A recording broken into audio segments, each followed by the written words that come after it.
A minha aula vai ser sobre o cinema africano, mais especificamente o cinema produzido em Moçambique.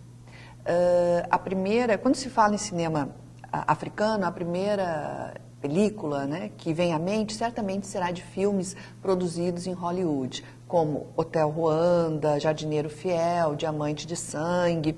Esses filmes, geralmente produzidos a partir de um ponto de vista de um olhar estrangeiro sobre a África, que repete muitas vezes uma série de estereótipos. O meu primeiro contato com os filmes africanos foi através da antropologia visual, principalmente através da análise de filmes etnográficos, que eu destacaria Rui Duarte Carvalho, angolano, e Jean Rouch, cineasta e antropólogo francês, que produziu filmes etnográficos sobre o Níger, Gana, Costa do Marfim, e, a meu ver, é um cineasta de rituais africanos. Mais tarde, através de uma participação no projeto intitulado Trilogia das Novas Famílias, ampliando o debate e o conhecimento sobre a dimensão sociocultural do HIV/AIDS no Brasil e Moçambique, colocou em contato com cineastas moçambicanos, principalmente Isabel Noronha, Camilo de Souza e Licínio Azevedo. Após, então, a conclusão desse projeto, passei a me dedicar e a entender o cinema africano, ou seja, o cinema plural africano, tendo como referência as teorias pós-coloniais e autores como Said, Fanon, Apadurai. A partir daí, mergulhei na produção cinematográfica, principalmente de Moçambique e atualmente na Nigéria. O que pretendo apresentar aqui são algumas questões e reflexões sobre o cinema africano. E esse cinema, ele não pode ser unificado, assim como o continente africano. Conforme alguns estudiosos, o cinema africano, ele é plural. É um cinema que dissemina uma pluralidade de imagens e imaginários sobre a África. Então, quando se fala em cinema africano, sempre falar em cinema africano no plural. Um outro ponto importante para se pensar o cinema africano é estudar as mudanças culturais e políticas que vêm ocorrendo nas nações africanas, como consequência principalmente da luta de libertação contra o colonialismo, a cultura do hoje, a cultura do ontem, a política de hoje, né? E ao mergulhar nesse universo, também percebi que o foco central desses filmes era o conflito entre o passado e o presente, a tradição e a modernidade. Esse conflito nesses filmes tem sido abordado de várias maneiras, né? Por exemplo, êxodo rural, a mulher ocidentalizada, a questão da religião, a arte como objeto de consumo ou mantenedora das tradições, enfim. Partindo, então, desse pressuposto que o cinema africano é plural e que é importante estudar as mudanças culturais e políticas que vêm ocorrendo nas nações africanas, me dediquei a entender um pouco mais esse cinema, né? É importante também sinalizar que o cinema africano plural, ele é um cinema que surge, ou é um cinema que reflete uma experiência do pós-colonialismo. Ele nasce do esforço dos governos recém-independentes, principalmente na década de 60, de produzir um cinema, né, de fazer o cinema. Mas esse esforço, infelizmente, também não foi suficiente para sustentar uma atividade cinematográfica em contexto em que produtores e cineastas careciam de tudo. Mas a partir dos anos 60 é que esse cinema africano ele adquire uma autonomia e características próprias e passa a mostrar a sua cultura e a sua identidade. Principalmente refletir sobre os processos de independência, pós-independência, adaptação ao meio urbano, vida cotidiana e trabalho. Então, o cinema africano, ele nasce com a independência dos países africanos. O que a gente tem antes? Antes desse cinema pós-independência, nos anos 60, os filmes que foram produzidos na África eram filmes feito por colonialistas para o governo colonialista. Então era para divulgar propaganda política do governo colonialista. Eram filmes que tinham essa intenção de divulgar a propaganda política do regime colonial, de também de ter um caráter mais didático-pedagógico, né? Ou seja, a experiência cinematográfica na África começa no período colonial. No entanto, a história do cinema africano não pode ser confundido com o cinema colonial, né? Porque mesmo a África, ela sempre foi um objeto de atração para filmes, né? Mesmo nos anos 20, 30, mas sempre com caráter muito de buscar o exótico, né? Então a gente tem nos anos 20, nos anos 30, a busca do exótico na África. A partir dos anos 40, 50, até os anos 60, a gente tem um cinema feito pelo colonizador com um olhar estrangeiro sobre a África e que repete também uma série de estereótipos. É a partir, então, da luta de libertação, da independência e da ascensão de governos socialistas na África é que se passa a produzir realmente o que podemos chamar de cinema africano, porque a gente está falando de cinema africano feito por africanos, né? Então é importante essas observações, né? Também um estudioso no assunto, o Mohamed Bamba, ele é da Costa do Marfim, atualmente professor de cinema na Universidade Federal da Bahia, ele diz que existem 3 gerações de cineastas na África. A gente tem a primeira geração, que é a geração da independência, que é dos anos 60 aos anos 80. Cineastas que filmaram a frente de batalha, a guerrilha, né? Depois a gente vai ter uma segunda geração, que é a geração do desencantamento político, né? Que são cineastas que filmaram dos anos 80 aos anos 90, e que eles retomavam essa África mítica, mostravam os rituais, a religiosidade, os mitos, as lendas. E depois dos anos 90, no final dos anos 90, a gente tem a geração dos cineastas da diáspora, que são realizadores que moram fora da África, né, nos países europeus, e que realizam filmes sobre a África. E os temas são migração, miscigenação, diáspora. Bom, um outro ponto importante também é que essa gama de produção ela ainda está restrita a festivais dentro da África. O festival mais importante na África é o Festival FESPACO, em Burkina Faso. Tem outros festivais também tão importantes quanto no Senegal, na Nigéria, Tunísia, em Moçambique. E essa produção ela é veiculada através de festivais. Então o público é ainda muito restrito, de pouco acesso. Essa acho que é uma dificuldade, né, da exibição, né, dessa produção vasta que a gente encontra no continente africano. E também, mas a gente podemos citar também outros festivais que são feitos fora da África, né, no Brasil, nos Estados Unidos, na Bélgica, né, na França, e é onde então o grande público tem acesso a esse tipo de produção.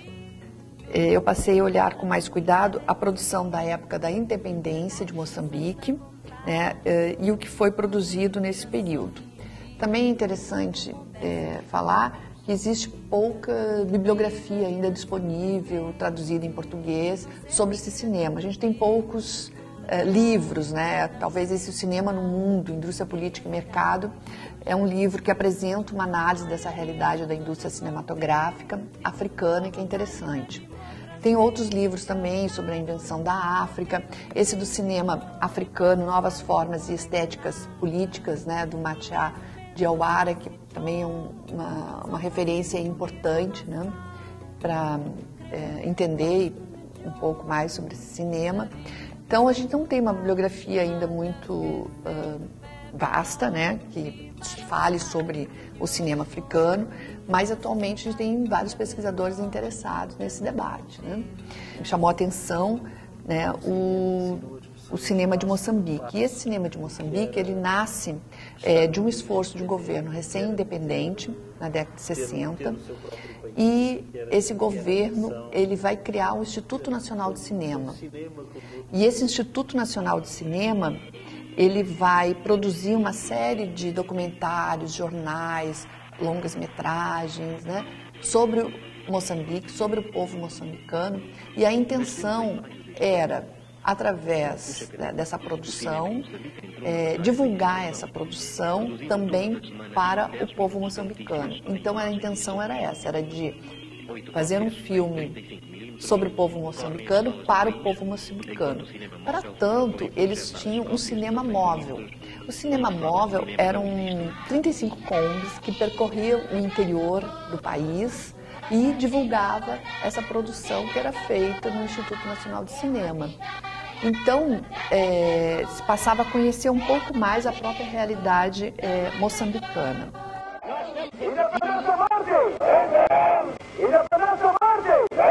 Habitantes da aldeia, que hoje à noite às 7h30 temos uma projeção de filmes. Então vocês vão ver, vocês a trabalharem com o camarada presidente. Hein? Vocês já ouviram falar de internacionalismo, não ouviram? Vocês já ouviram falar de solidariedade? Então esses carros que estão aqui foram oferecidos pelo povo da União Soviética.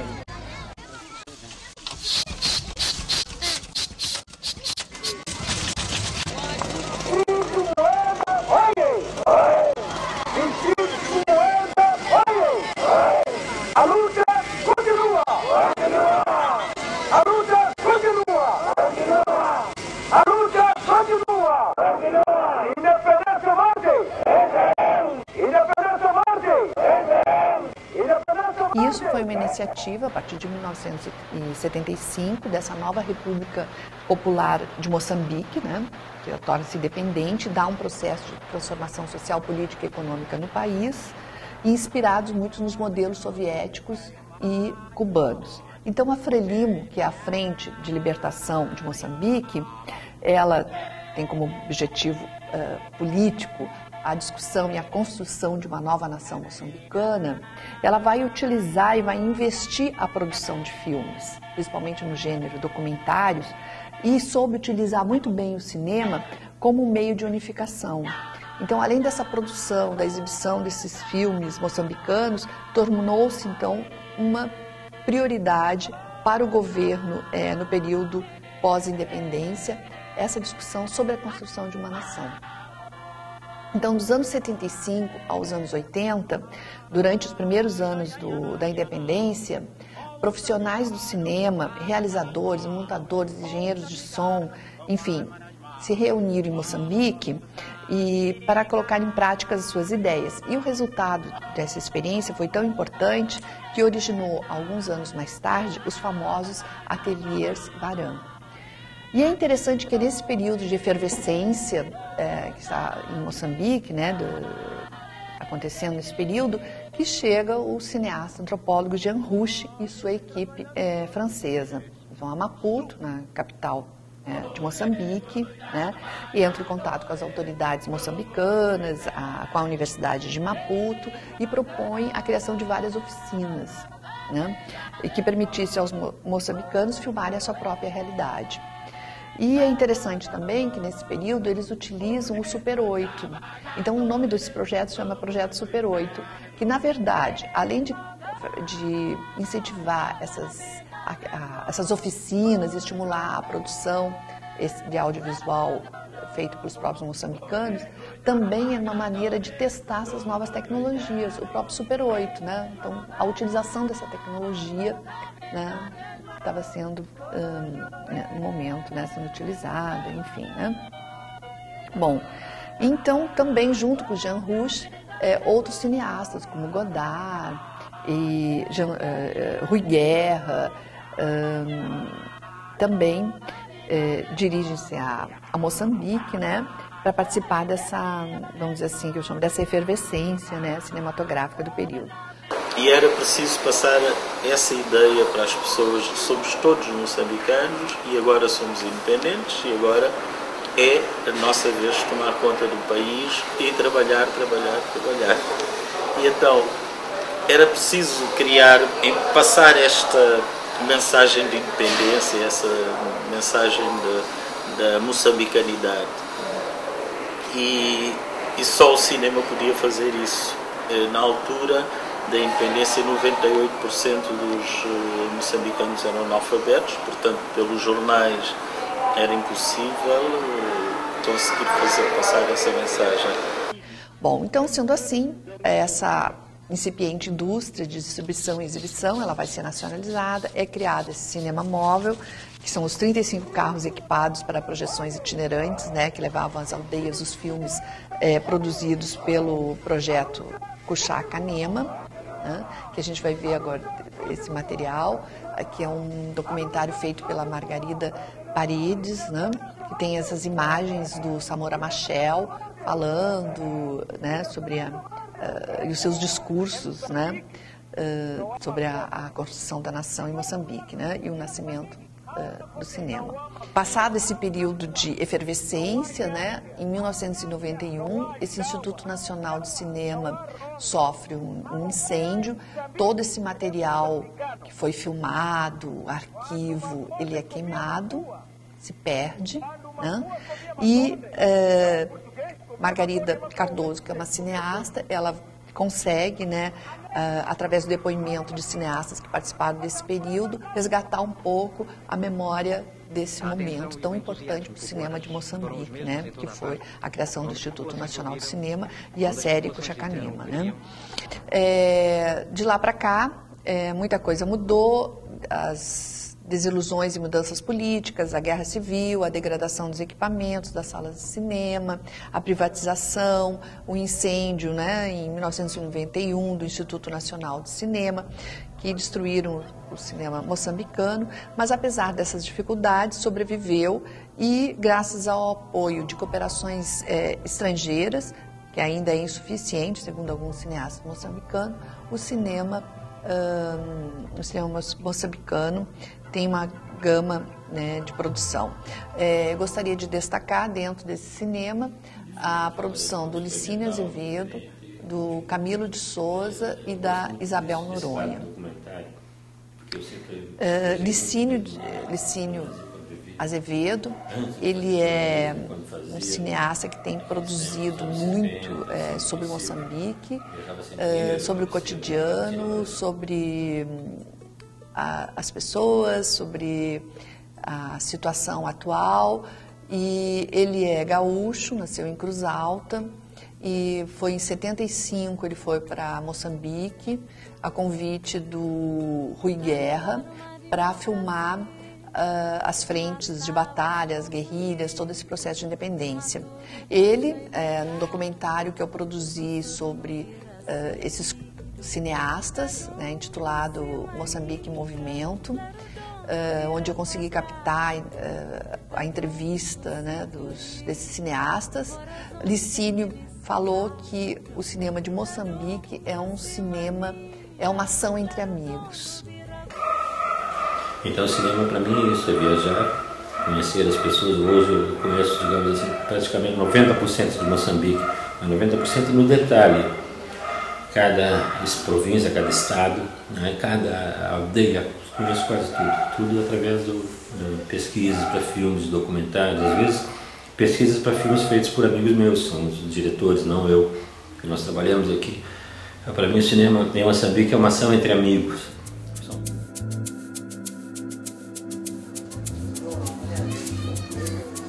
Filmes como Grande Bazar, Hóspedes da Noite, Desobediência,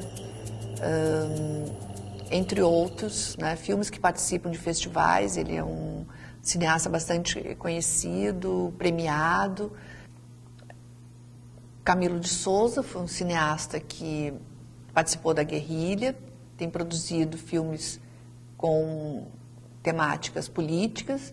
Tem um filme muito bacana chamado sobre racismo e ódio entre a África do Sul, africanos, né, da África do Sul e moçambicanos. Isabel Noronha tem produzido filmes sobre a temática do HIV e sobre as novas famílias, os novos arranjos familiares. E são filhos de pais que morreram vítimas da AIDS. Provavelmente é uma questão existencial minha, de cidadania até. Não faz muito sentido fazer filmes documentais que não abordem temáticas que no fundo sejam um pouco, que tenham uma função de resgate social de questões que eu penso que são fundamentais. E é nisso que aparece tanto a questão do HIV-Sida como as questões da tradição e modernidade. O cineasta mais ativo desde o término da Guerra Civil moçambicana tem sido o cineasta independente brasileiro Licínio Azevedo, que ele já havia trabalhado no Instituto Nacional de Cinema antes do colapso e que colaborou também com Jean Rouch, com Godard e com Rui Guerra, e herdou uma grande influência desses cineastas. Tem uma produção vasta, com uma grande variedade de temas, né, sobretudo política, em diferentes ângulos e perspectivas sobre a guerra, sobre os problemas relevantes, né, para a compreensão dessa experiência pós-colonial, pós-guerra, né, e todas as questões emocionais que estão aí dramatizadas e experimentadas, né, ou experienciadas por aquele povo, né? Então, de todos esses países africanos de língua portuguesa, Moçambique possui uma filmografia variada e um conjunto de realizadores que possuem uma característica importante, né? E que até hoje eles continuam a produzir, apesar de não ter um apoio do Estado. Interessante, então, esse momento, né, de grande efervescência dos anos pós-independência e pensar no hoje, essa continuidade, né, do trabalho desses cineastas, mostrando, né, essa realidade, essa experiência pós-colonial e com temas, né, como migração, hibridismo, diáspora, de uma forma muito competente, com uma qualidade técnica, né, também, que é importante falar, porque nesses países não existe uma escola de cinema ainda, né? Aí a minha pesquisa sobre o cinema moçambicano e eu percebi a importância de assistir esses festivais. Eu vou ter que agora me dedicar mais a participar desses festivais onde o debate realmente acontece, tanto entre cineastas, como também é possível conhecer um pouco mais essa produção. Atualmente, um cinema que tem despertado interesse é o cinema da Nigéria, que é um cinema bastante diferente, né? A Nigéria se tornou a terceira maior indústria cinematográfica, ficando apenas atrás de Hollywood nos Estados Unidos, Nollywood na Índia e agora Bollywood e agora Nollywood na Nigéria, né?